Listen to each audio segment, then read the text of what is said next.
in the general direction of the driveway. Charity could not see a house from where she sat, but suspected one hid beyond the cluster of evergreen trees and hedges lining this side of the road.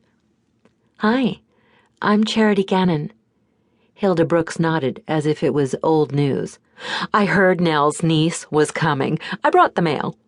She thrust the basket toward a surprised Charity. "Oh." Frown lines crinkled Charity's brow as she stared down at the 24 or more envelopes inside the basket, topped with a jar of preserves. As an afterthought, she added, "Thank you." "Oh, it was no problem," the neighbor said, waving away her words. "A few letters still trickle in now and then, mostly from sweepstakes or car warranty offers, but I just tossed those in the trash can. These are the only ones that looked important." The lines deepened on Charity's forehead. Glancing around, she belatedly noticed there was no car in the driveway other than hers. She cocked her head to one side. "Did Aunt Nell have a car?" "Oh, no, dear. She didn't drive." "Really?" Charity asked in surprise. "That must have been difficult, living way out here." "Actually, no. Nell didn't get out much, hardly at all, to be honest. She had most of her groceries delivered and asked me to run an errand or two for her now and then. Your aunt was practically a recluse, although she did love her yard," she was quick to say. Charity glanced around, realizing the yard was part of what spooked her to begin with. Like the interior of the house, at first glance there was nothing amiss about the flourishing flower beds and prolific hedges. The ivy-covered arbor out front might even be considered charming. So might the vines that clung to the fence, tucked neatly along the row of evergreens. Only now did she realize that the sleepy, overgrown yard offered more secrecy than privacy, more a sense of unease than of peace.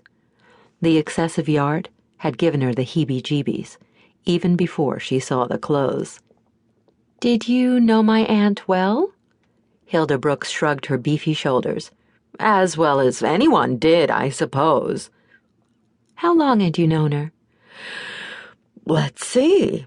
We moved here before my Tommy was born, so about 40 years, I think. Yes, that sounds about right. Oh, my, how time flies."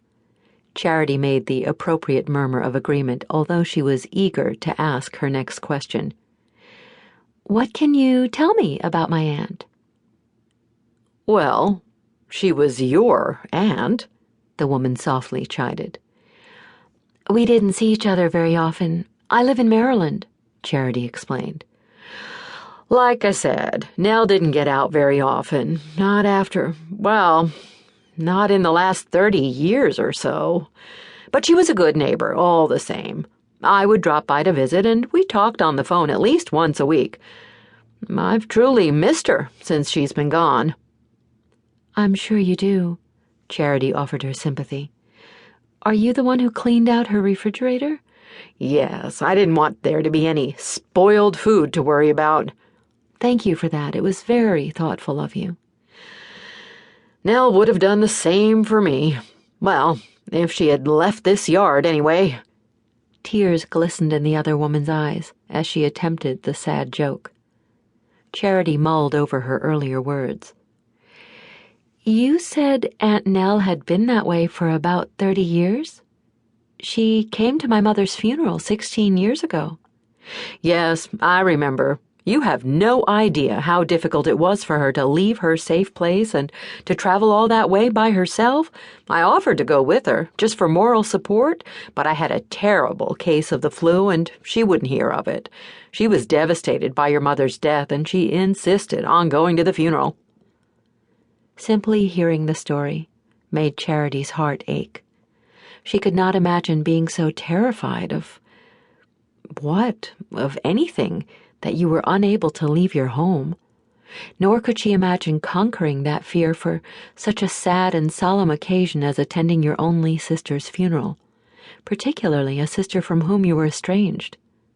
It was simply heartbreaking.